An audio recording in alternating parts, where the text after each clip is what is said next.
नमस्कार, आप देख रहे हैं कंज्यूमर अड्डा और आपके साथ मैं हूं विपिन भट्ट। और आज हम बात कर रहे हैं मिडिल क्लास लोन की फांस। आप में से कई लोगों को याद होगा, आरबीआई ने करीब 6-7 महीने पहले एक चेतावनी दी थी बैंक्स को, और उन्होंने कहा था कि कंज्यूमर लोन्स का टेक ऑफ बहुत ज़्यादा हो रहा है, यानी कि मिडिल क्लास कंज्यूमर लोन्स को बहुत ज़्यादा ले रही है। एक समय ऐसा भी आया था जब क्रेडिट कार्ड की संख्या बहुत तेज़ी से बढ़ गई थी, नए नए क्रेडिट कार्ड इशू हो रहे थे और लोन ऑफटेक यानी कि लोन लेने की तादाद बहुत ज़्यादा हो गई थी। तो ये चेतावनी आई थी बैंक की तरफ से, सभी बैंकों के लिए, आरबीआई की तरफ से, कि भाई ध्यान रखिए, ऐसा ना हो कि बाद में ये लोन डिफ़ॉल्ट करें या लोग इतना ज़्यादा कंज्यूमर लोन ले लें कि बाद में उसे रीपे करने की स्थिति में नहीं रहे। ये दोनों के लिए अच्छा नहीं होगा, ये बैंक्स के लिए भी अच्छा नहीं होगा और ये लोन लेने वालों के लिए भी अच्छा नहीं होगा। बीच बीच में कई एक्सपर्ट इस तरह के कमेंट देते रहते हैं कि बहुत सारा जो इंडियन मिडिल क्लास है वो डेट ट्रैप में यानी कि कर्ज के जाल में फंस रहा है। अलग अलग समय पे हम बातें सुनते रहते हैं क्योंकि कंज्यूमर लोन्स बहुत ज़्यादा लिए जा रहे हैं, क्षमता से ज़्यादा कई लोग ले रहे हैं। कारण उसका शायद ये हो सकता है कि प्रोसेस आसान हो गई है, डिजिटल लोन्स हो रहे हैं, तमाम चीज़ें। और अब लेटेस्ट में आरबीआई का या बैंकिंग का एक डेटा भी सामने आया है जिसमें ये पता लगा कि जो आरबीआई के निर्देश थे, गाइडलाइंस थे या चेतावनी थी, उसके बाद जो बैंक्स हैं उन्होंने थोड़ा सा इस मामले में अपने नॉर्म्स को टाइट किया, थोड़ा सा कसा अपने पूरे प्रोसेस को, और उसके बाद से जो लोन लेने वालों की संख्या है उसमें कमी आई। जेनजी के लिए अलग आंकड़ा है, मिडिल क्लास के लिए अलग आंकड़ा है, जिनकी कोई क्रेडिट हिस्ट्री नहीं है उनमें काफ़ी ज़्यादा, यानी जो फर्स्ट टाइम बोरोइंग के मार्केट में उतरे हैं, जहां लोन लेना है या क्रेडिट लेना है उसके मार्केट में आए हैं, उनमें तो काफ़ी गिरावट आई है। इनफैक्ट जिन लोगों ने लगातार पहले लोन्स का इस्तेमाल किया है, जिनके बड़े क्रेडिट हिस्ट्री हैं, क्रेडिट रिकॉर्ड्स भी अच्छे हैं, उसमें भी कमी आई है। तो ये जो ओवरऑल सिनारियो बन रहा है, इसमें आज हम बात आपको ये बताना चाहते हैं कि लोन एक बड़ी फैसिलिटी है, बहुत काम की चीज़ भी है जब आपको ज़रूरत होती है, लेकिन उसकी एक लक्ष्मण रेखा भी है। अगर वो पार होती है, अगर वो लाइन क्रॉस होती है, तो फिर आप एक ट्रैप में फंस सकते हैं, आप कर्ज के जाल में फंस सकते हैं और उससे निकलने में बहुत मशक्क़त लगती है। तो आज इसी कर्ज के जाल को थोड़ा उधेड़ेंगे, थोड़ा जानेंगे कि कहीं आपके इर्द गिर्द भी तो धीरे धीरे ये बनना शुरू नहीं हो गया। थोड़े कुछ हाइलाइटर्स है वो मैं आपको बता देता हूँ, फिर चर्चा की शुरुआत करते हैं। और ये सब देखिए आरबीआई की रिपोर्ट से ही आते हैं। 10 साल में क्रेडिट कार्ड, रिटेल लोन काफ़ी ज़्यादा बढ़े हैं, ये आरबीआई रिपोर्ट से बात सामने आ रही है। इसमें और भी चीज़ें हैं, जैसे कुल लोन में हिस्सा 4% से बढ़कर अब 11% हो गया है। बैंकों के पॉइंट ऑफ व्यू से कि जो टोटल आपने कर्ज बांटा है, पहले 4% होता था रिटेल लोन, अब वो 11% पर पहुंच गया है। 67% मिडिल क्लास ने पर्सनल लोन्स लिए हैं। पर्सनल लोन सबसे महंगा लोन भी होता है और सबसे ज़्यादा ट्रिकी लोन भी होता है। 67% लोन जो मिडिल क्लास से आ रहे हैं पर्सनल लोन्स हैं। 25% ने क्रेडिट कार्ड और लोन दोनों ले रखे हैं। अभी जो क्रेडिट कार्ड है ये भी एक तरीके का लोन ही है, आपको एक फ़ायदा देता है एक छोटे क्रेडिट को रिवॉल्व करने में, लेकिन है तो एक तरीके का लोन ही। उस पर कई लोग ईएमआईज़ भी लेते हैं, बहुत कुछ करते हैं, तो फिर वो लोन ही हो गया। भारत के 45% लोन लेने वाले सब प्राइम, अब जो सब प्राइम हैं इसका मतलब अगली स्लाइड में आपको समझाते हैं।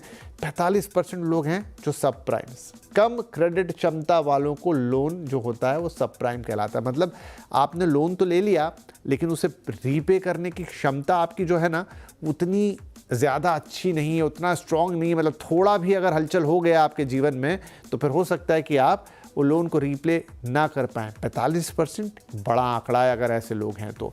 48% सब प्राइम लोन कंजम्पशन के लिए। अब उसके अंदर का एक और आंकड़ा कि सब प्राइम तो 45% हो गए, लेकिन जो टोटल लोन हैं सब प्राइम के 48% लोग वो कंजम्पशन के लिए आ रहे हैं। मतलब आप रोज़मर्रा की जो चीज़ें आपकी हैं, ज़रूरत की चीज़ें, उसके लिए 48% सब प्राइम लोन हो रहे हैं, जहां गारंटी नहीं है कि ये फुलफिल होंगे, ये चुका भी पाएंगे। 48% एक बड़ा नंबर है। तो ये कुछ अहम बिंदु हैं जिससे आपको ये समझ में आएगा कि लोन का जाल किस तरीके से बनता है और उसका जो टेक्निकल एस्पेक्ट है वो उन आंकड़ों में दिखाई दे रहा था। तो कुल मिला के चर्चा आज हमारी ये होगी या उसका केंद्र ये होगा कि हम आपको इस मकड़ जाल को समझाएं, आप समझ पाएं इसको कि भाई ये हो क्या रहा है और कहीं मैं तो इसमें फंसने नहीं जा रहा हूँ, और अगर मान लीजिए किसी हद तक फंसा हूँ तो फिर निकलने का रास्ता क्या है। चलिए बातचीत की शुरुआत करते हैं। हमारे साथ हैं केसीसी ग्रुप के फाउंडर शरद कोहली और ऑप्टिमा मनी मैनेजर्स के एमडी पंकज मटपाल। आप दोनों का ही बहुत बहुत स्वागत है। कोहली साहब, अक्सर हम बात करते हैं लोन्स की या बजट के समय बहुत सारी बातें कि लोगों को ये राहत मिली, वो राहत मिली, इस तरह की बात। इस बार तो बड़ी राहत भी आई, अब तो एक्स्ट्रा मनी आएगा जो लोग नए इनकम टैक्स वाले रिजीम को लेंगे। लेकिन दूसरी तरफ ये भी पिक्चर है, और वो हमने उस समय बजट के समय बात भी की थी कि जो खासतौर पे यंगस्टर्स हैं, जेनजी हैं, जो कमा रहे हैं, उनको ज़्यादा फ़ायदा होने वाला है। तो देखिए, आपके हाथ में एक तरफ से ऐसा पैसा तो बढ़ रहा है, लेकिन दूसरी तरफ खर्चे भी बहुत सारे हैं, और जब इनकम और खर्चे मीट नहीं होते हैं तो बात लोन पर चली जाती है। आरबीआई ने वक्त वक्त पर चेताया है, बहुत सारे एक्सपर्ट बात करते रहे, ये ताज़ा रिपोर्ट भी हमने आपको बताई। कहाँ वो लाइन होती है जो ब्रीच हो जाती है, और उसके बाद जो एक अच्छी व्यवस्था है, जो आपके काम की व्यवस्था है, वो आपके लिए एक तरह का बोझ बन जाती है, यानी लोन्स। नमस्कार विपिन और सीएनबीसी आवाज के सभी दर्शकों को मेरा अभिनंदन। बिल्कुल आपने कहा, वो लक्ष्मण रेखा बिल्कुल जैसे पार हो जाती है, मालूम नहीं पड़ता है और फाइनली पता लगता है आप लोन के जाल में फंस चुके हैं, डेट ट्रैप जिसको हम बोलते हैं। ईएमआईज दे नहीं पा रहे हैं, और आजकल तो ये जो लोन देने वाली एजेंसीज हैं, इनके यहाँ से फोन आने शुरू हो जाते हैं। कुछ फोन आने का तरीका तो बहुत बहुत नास्टी भी होता है। कुछ लोग गाड़ी का नहीं दिया आपने, चाबी उठा के ले जाएंगे। कुछ ने ऐसा भी सुनने में आता है भाई गुंडागर्दी सुनने को मिल रही है लोन पे। तो बहुत एक मेंटल प्रेशर मिडिल क्लास के ऊपर खासकर मैं मानता हूं बन जाता है। और एक बहुत बड़ा कारण विपिन मैं मानता हूं, हालांकि कारण की हम लिस्ट देखें, पहले बेस पे जाएं कि इसका रीजन क्या है, क्यों इतने लोन। हालांकि पिछले 3 महीने में मुझे 3 से 4% का गिरावट इसमें दिखाई दी। आरबीआई ने जो नियमों में सख्ती करी जिसका आप जिक्र कर रहे थे, तो करीब बहुत ज्यादा नहीं, 3 से 4% की गिरावट इसमें दिखाई दी है। जो लोन इनटेक है उसमें थोड़ा सा फर्क पड़ा है, पर अभी भी वो बहुत बड़ा नंबर है जो कि ले रहे हैं। और मुझे लगता है सबसे पहले अगर हम रीजन देखें तो इजी एक्सेसिबिलिटी ऑफ क्रेडिट जिसको हम कहते हैं, कि बहुत आसानी से आपको मिल जाता है। कुछ तो एप्स हैं ऐसी, आप कुछ नहीं, फोन पे आपने ऐप खोला, आपने बेसिक अपनी डिटेल्स डाली, कुछ डॉक्यूमेंट्स आपने अपलोड किए और पैसा आपके अकाउंट में क्रेडिट हो गया। ऐसा पहले नहीं हुआ करता था, पहले आपको बहुत चक्कर काटने पड़ते थे बैंकों के इसके। अब ये इजी एक्सेसिबिलिटी बहुत बड़ा रीजन बन गया है। और मैं समझता हूं विपिन के फाइनेंशियल लिटरेसी की कमी हमारे देश में है। क्योंकि अगर हमें ये पता लग जाए कि इस लोन को हम सर्विस कर पाएंगे कि नहीं कर पाएंगे, दूसरे को कर पाएंगे कि नहीं कर पाएंगे, फिर हम तीसरा ले लेते हैं, फिर हम चौथा ले लेते हैं, तो क्या हमारी रीपेमेंट कैपेसिटी है, ये लोन हमको कितने साल के लिए मुसीबत में खड़ा कर देगा। और उसका हम इसको बोलते हैं कॉस्ट बेनिफिट एनालिसिस, कि हम उसकी लोन की जो कॉस्ट है और उससे जो आने वाला लाभ है, उसमें हम एनालिसिस नहीं कर पाते। फाइनेंशियल लिटरेसी की कमी। और मैंने एक आंकड़ा पीछे मैंने देखा और निकाला इसको खंगाल के, तो भारत में केवल 25% लोग फाइनेंशियली लिटरेट हैं। फाइनेंशियल लिटरेसी से मतलब होता है आपको बेसिक्स ऑफ फाइनेंस पता होना चाहिए। बैंकों का ऑपरेशन क्या है, ब्याज दर क्या होती हैं, कंपाउंड इंटरेस्ट किसको कहते हैं, सिंपल इंटरेस्ट किसको कहते हैं। आपको कम से कम अपने फाइनेंस के बारे में लिटरेसी होनी चाहिए। और मात्र 25% एडल्ट इस समय फाइनेंशियली लिटरेट है। इसका मतलब 75% लोग ऐसे हैं विपिन, ध्यान दीजिएगा, जिनको ये मालूम ही नहीं है कि अगर वो लोन ले रहे हैं तो इसका क्या खामियाजा उनको भुगतना पड़ सकता है आगे, या अभी भुगतना पड़ रहा है, उनको ये पता ही नहीं है। तो ये एक बहुत बड़ा रीजन है। इजी एक्सेसिबिलिटी ऑफ क्रेडिट आपको बताया। और पीछे जो महंगाई रही देश में, अब तो खैर कंट्रोल में आ गई है, पर हम पिछले कुछ साल में जाएं तो महंगाई की वजह से लोगों की जो इनकम और एक्सपेंडिचर के बीच में जो गैप था, वो गैप बढ़ गया। लोगों ने अपना लाइफस्टाइल वही रखा और खर्चे इनकम के हिसाब से कम नहीं किए, या मैं उसको दूसरी तरीके से बोलूं तो उनकी कॉस्ट ऑफ लिविंग बढ़ गई और इनकम उतनी बनी रही। तो उस गैप को उन्होंने लोन के जरिए फिलअप करने की कोशिश करी। आप पिछले 3 साल का अगर ट्रेंड देखेंगे विपिन, तो आपको ये साफ साफ दिखाई देगा कि लोगों ने उसको ये नहीं सोचा कि, एक कहावत होती है पुरानी के उतने पैर पसारिए जितनी लंबी ठोर, गांव में बोली जाती है कि आप उतनी टांग पसारिए जितनी लंबी आपकी चादर है। अब लोगों ने चादर से बाहर जब पैर पसारे, तो वो जो एक्स्ट्रा पैर का हिस्सा था उसको उन्होंने लोन से पूरा करने की कोशिश करी। और इनकम आ नहीं रही थी, बल्कि कुछ लोगों की तो नौकरी भी चली जाती है ऐसे में, वो तो और बड़े डेट ट्रैप में फंस जाते हैं। ईएमआई में डिफॉल्ट हो जाता है, उसको देने के लिए वो एक और लोन उठा लेते हैं। तो इसको हम डेट ट्रैप कहते हैं, कि आप लोन रिपेमेंट के लिए एक और लोन लेते हैं। मैं इसका उदाहरण, आजकल सबसे बड़ा इसका अच्छा उदाहरण है पाकिस्तान। पाकिस्तान यही करता है, इसकी टोपी उसके सिर, उसकी टोपी उसके सिर। एक लोन लेने के लिए दूसरा लोन, दूसरा लोन लेने के लिए तीसरा लोन। तो इसको हम डेट ट्रैप बोलते हैं। तो लोग डेट ट्रैप में फंस जाते हैं। तो मुझे लगता है कि यहाँ पर जो लोग हमको आज देख रहे हैं और सुन रहे हैं, उनके लिए एक बहुत बड़ा एक लेसन और मैसेज ये है कि आप एक तो अपने खर्चों से बाहर मत जाइए। अगर आपकी किसी वजह से इनकम कम हो जाती है, किसी वजह से इनकम गिर जाती है, या कोई ऐसी चीज आपको लेनी पड़ जाती है जो कि आप लेने की पोजीशन में नहीं है, तो मेरी सलाह यह है, जब तक बहुत जरूरी ना हो, बिल्कुल ऐसे जान पे ना बनाए या बहुत बड़ी मुसीबत आपके सिर पे ना पड़े, उस लोन को नहीं लेना चाहिए। हम लोग जब वेल्थ क्रिएशन के मंत्र बताते हैं विपिन, तो उसमें एक मंत्र होता है कि लोन कम से कम लीजिए। अगर आप वेल्दी बनना चाहते हैं, अमीर बनना चाहते हैं, 1% लोगों के पास 40% इस देश की वेल्थ है, 60% के पास 99% वेल्थ है। तो इसका और एक बहुत बड़ी वजह उसकी विपिन ये है कि वो लोग लोन के ट्रैप में फंसे हुए हैं, वो उससे कभी जिंदगी भर निकल नहीं पाते। मैंने निकल नहीं पाते। ऐसे ऐसे परिवार देखे हैं विपिन, जो कि ताउम्र लोन के ट्रैप में रहे, उन्होंने अपनी जनरेशंस को आगे पास ऑन कर दिया। बहुत ही खतरनाक ये सिचुएशन है। और मैं समझता हूं आज आपके शो के माध्यम से इसमें जो लोग देख रहे हैं उनको कुछ ना कुछ मैसेज मिलेगा और सुधार होगा। जी जी, काफी विस्तार से आपने बताया। पंकज जी, इसके आगे एक बात लेके जाता हूं कि लोन मतलब सिर्फ वो लोन नहीं जो आपने पर्सनल लोन के तौर पे ले लिया। आजकल लोन लेने के और बहुत सारे साधन आ गए। मसलन क्रेडिट कार्ड एक था जिसकी संख्या में काफ़ी वृद्धि हुई। दूसरा, आजकल ऑनलाइन शॉपिंग का चलन बहुत बढ़ गया है और वहाँ पर 500 रुपये जैसी मतलब की भी कोई वस्तु या चीज़, उसमें भी वो ईएमआई के ऑप्शन देने लग गई हैं कंपनियाँ। तो वो लोगों को हर उस लेवल पे जाकर लोन की ऐसी सुविधा देने की कोशिश कर रहे हैं। अब ईएमआई भी एक तरह का लोन ही है कि आप तो बस इसे ले लीजिए, भले ही आपकी ज़रूरत है नहीं है, आपकी क्षमता है नहीं है, हमने उसको आपके लिए आसान बना दिया है। तो चलिए, वो रिटेल लोन में तो जैसा पहले कोहली जी ने कहा कि बैंकों के चक्कर वो आसान हो गया पूरा डिजिटल लेंडिंग के कारण।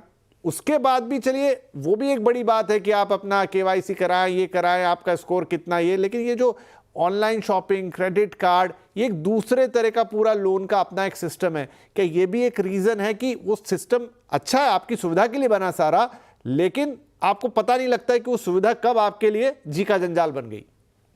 बिल्कुल विपिन जी नमस्कार, कोहली साहब नमस्कार। विपिन जी, आपने सही कहा कि अब क्या हो गया, दो बातें हैं। एक तो ये है कि लोन आसानी से मिल जाता है, जो पर्सनल लोन, क्रेडिट कार्ड पर लोन।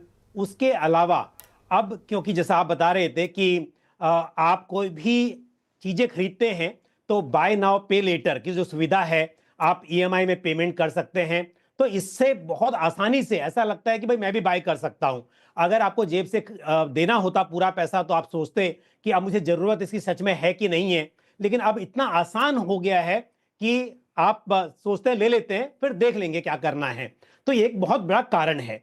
दूसरी बात, इसके अलावा क्योंकि P2P लैंडिंग होती है और ये डिजिटल ऐप के माध्यम से क्योंकि आप ले पाते हैं, चाहे हम बाय नाउ पे लेटर की बात कर रहे हैं, चाहे हम P2P लैंडिंग की बात कर रहे हैं, जहां पर बहुत सारे फिनटेक कंपनीज हैं और आपको डॉक्यूमेंट देने की जरूरत ही नहीं पड़ती, बट आपको सिर्फ उन्हें ऑथराइज करना है थ्रू ओटीपी और इमीडिएटली आपका जो भी क्रेडिट स्कोर है, आपका सिबिल स्कोर है, आपके बैंक अकाउंट्स हैं, उसकी इंफॉर्मेशन उन लेंडर्स को मिल जाती है और आपका जो लोन है वो कुछ मिनटों में अप्रूव हो जाता है। तो बहुत आसान हो गया है विपिन जी। उसके अलावा एक दूसरी बात है, क्यों लोन ज्यादा लिए जा रहे हैं। एक टाइम था जब लोन लेना बहुत अच्छा नहीं माना जाता था, यानी कि किसी की मजबूरी हो तब वो लोन लेगा। इवन अगर हम गिरवी वर्ड का इस्तेमाल करें कि उसने अपना सोना गिरवी रख दिया, तो बड़ा नेगेटिव माना जाता था। लेकिन आज की तारीख में लोन अगेंस्ट गोल्ड या लोन अगेंस्ट सिक्योरिटी, इसे कोई गलत नहीं मानता। तो इसके लिए जो सोच है वो बदल गई है कि लोन लेना अब इस बात का प्रमाण नहीं है कि आप गरीब हो या आपकी मजबूरी है। अब आपने शौक पूरे करने के लिए, घूमने के लिए, अप्लायंसेस खरीदने के लिए भी लोन लेते हैं। तो सोच में बदलाव है। दूसरी बात यह कि लोगों की चाहत बढ़ गई है। अब वो नहीं है कि रोटी कपड़ा मकान, अब शौक पूरे करने हैं, करने तो हैं पर पैसा नहीं है, उसके लिए लोन लेना है। और फिर लोन में जो आसानी हो गई है मिलने के लिए, वो एक बड़ा कारण है। तो ये कुछ कारण है जिसकी वजह से लोन की डिमांड बढ़ती जा रही है।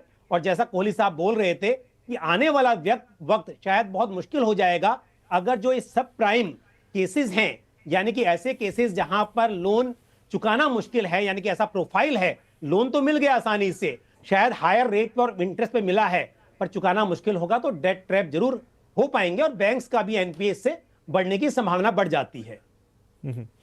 एक और इंटरेस्टिंग फैक्ट है, क्योंकि ये एक जैसे बात आई फाइनेंशियल लिटरेसी की भी, तो ये आपका बोध ही होता है कि भाई मैं कितना पैसा कमाता हूँ, कितना बचाता हूँ, कितना खर्च करने की क्षमता रखता हूँ, और मान लीजिए लोन भी लेना है तो मैं किस हद तक लोन ले सकता हूँ। कोहली साहब, कुछ एक्सपर्ट आजकल एक और बात कहते हैं कि जो ये पूरा डिजिटल सिस्टम आ गया है, चाहे आप कार्ड स्वाइप कर रहे हैं, चाहे आप एक स्कैन कर रहे हैं कोई कोड को, या फिर आप ऑनलाइन पेमेंट कर रहे हैं किसी भी तरीके से, तो वहाँ पर आपका फिजिकल कैश इन्वॉल्व नहीं है। अच्छी बात है कि हम डिजिटल इकोनॉमी में हैं, लेकिन सर्टेन टाइम जब आप पहले हाथ से पैसे देते थे कि भाई ये 50 रुपये, 100 रुपये, 1000 रुपये, आपको वो उसकी फीलिंग आती थी कि भाई मेरे बटुए में से निकल के ये बाहर जा रहा है।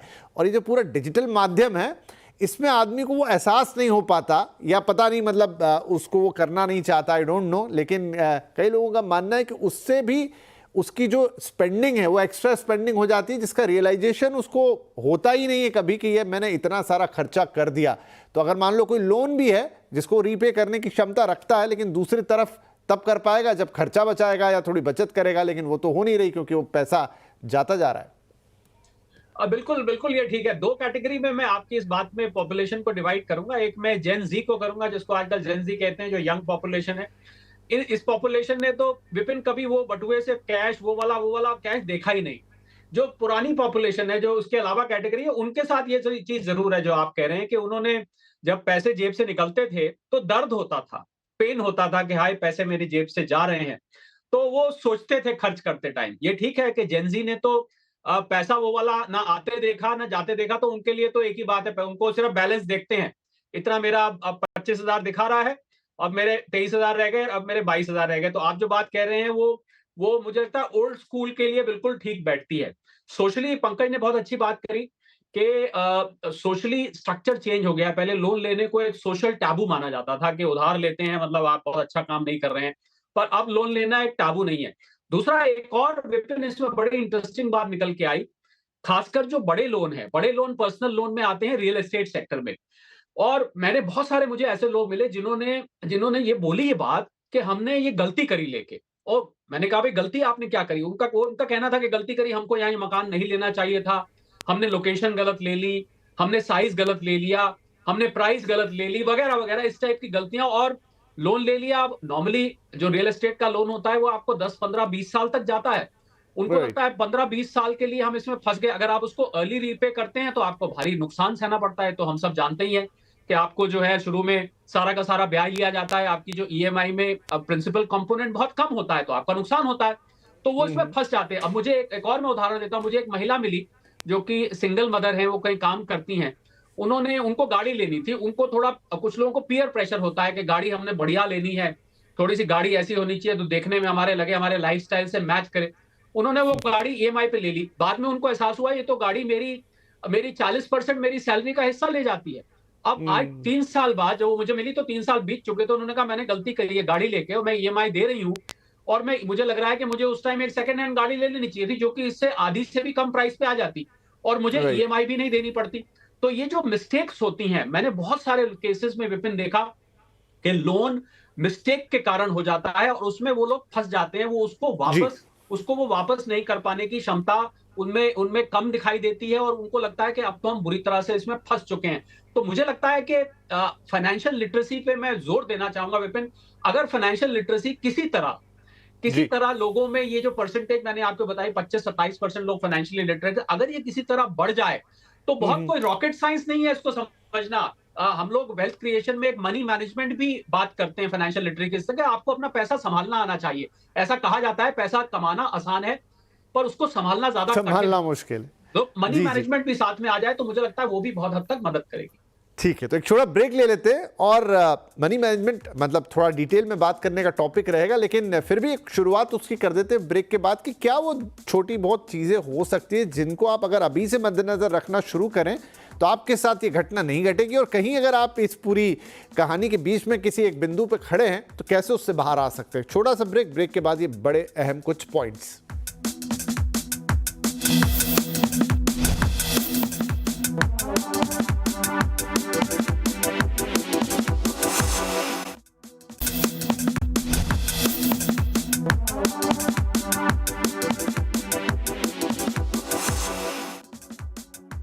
Welcome welcome back. Middle class loan की फास्ट हम बात कर रहे हैं कि किस तरीके से डेट ट्रैप, जो कि कर्ज का जाल है, आपके इर्द गिर्द बुन जाता है। लोन लेते लेते पता नहीं चलता और इतना लोन हो जाता है कि आप उससे बाहर नहीं निकल पाते।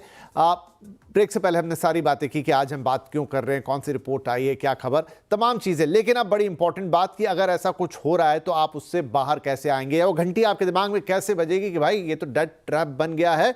कुल जमा मेरे पास 5 मिनट है, 2-2 मिनट मेरे दोनों एक्सपर्ट्स के लिए कि आप कुछ इनिशियल पॉइंट बनाएं, फिर तो किसी दिन डिटेल में चर्चा करेंगे। पंकज साहब, क्या कहां से आप उसे एटलीस्ट वो पकड़ सकते हैं कि बुखार चढ़ रहा है? बिल्कुल, देखिए, अगर आपको डिफिकल्टी हो रही रिपेमेंट करने में, यदि आप इवन क्रेडिट कार्ड की बात करें तो क्रेडिट कार्ड में 2 चॉइस होती है कि आपको मिनिमम पेमेंट करना है या फिर फुल पेमेंट करना है। तो ऐसे बोरोवर्स जिनकी कैपेसिटी पूरा पेमेंट करने की नहीं है, वो अक्सर जो मिनिमम पेमेंट जो नेसेसरी है उतना ही कर पाते हैं, और होता यह है कि बाकी का जो बैलेंस है उसके ऊपर आपको 30-35% का इंटरेस्ट चुकाना पड़ता है। मैं बात कर रहा हूँ क्रेडिट कार्ड की, तो ये बहुत डिफिकल्ट हो जाता है। उसके अलावा अगर पर्सनल लोन की बात करें तो उसका भी रेट ऑफ इंटरेस्ट बहुत ज्यादा होता है। तो ऐसे में होना ये चाहिए, अगर आपको मालूम चला है कि आप पूरा पैसा समय पर नहीं चुका पा रहे हैं या हायर इंटरेस्ट वाले जो लोन्स हैं उसको आपको रिपे करना पड़ रहा है, तो सबसे पहला काम यह है कि आप उसमें से आइडेंटिफाई कीजिए कि किस लोन का रेट ऑफ इंटरेस्ट ज्यादा है और पहले उसको चुकाने की कोशिश कीजिए।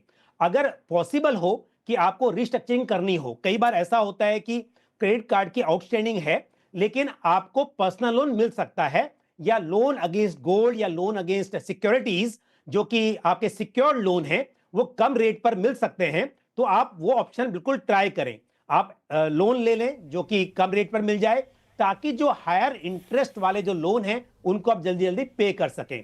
तभी आपकी जो ईएमआई है वो कम हो पाएगी और पॉसिबल होगा कि आपका जो आउटस्टैंडिंग है, जो बड़े लोन्स हैं यानी कि बड़े इंटरेस्ट वाले, उन्हें जल्दी पे कर सके। दूसरा तरीका और भी है कि अगर आप लोन नहीं रिपे कर पा रहे हैं, आप टेन्योर बढ़वा सकते हो। अगर ये कई बार मुमकिन होता है, चाहे पर्सनल लोन की बात हो या फिर होम लोन की बात हो, अगर टेन्योर आप बढ़ाएंगे तो आपकी ईएमआई कम हो जाएगी और शायद फिर आपके लिए चुकाना पॉसिबल हो पाएगा। तो इस तरह से कोशिश करें कि आप जितनी जल्दी हो सके कम से कम जो महंगे लोन हैं उनको जल्दी जल्दी चुका दें।